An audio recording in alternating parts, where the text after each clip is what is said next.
သမီးတော်သားတော်တန်ရှင်သောဝိညာဉ်တော်၏နာမတော်မြတ်၌အာမင်ခရစ်စမတ်နိုဗီနာဆဋ္ဌမနေ့ဆုတောင်းမေတ္တာအိုတပည့်တော်တို့၏အရှင်ဖျားအပြစ်နွန်တွင်ရှိသောတပည့်တော်တို့အားအရှင်သီးခံတော်မူခြင်းမရှိဘဲစွန့်ပစ်တော်မူပါလေအဘယ်၌တပည့်တော်တို့ရှိပါအံ့နည်းတေခြင်းတရားသည်တပည့်တော်တို့အားအပြစ်နှင့်လွှမ်းခြုံထားစဉ်စီရင်ခြင်းမပြုနိုင်ရန်ကြံ့ကြာခြင်းရှိတော်မမူပါနှင့်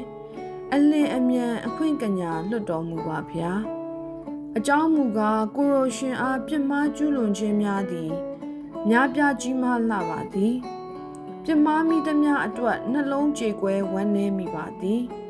တို့ရာတွင်ကိုရိုရှင်အားတောင်းတရှာဖွေသောဝိညာဉ်အားကိုရိုစွန့်ပစ်တော်မမူ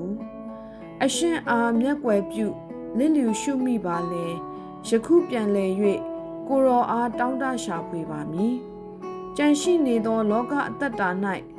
ကိုရောရှင်အား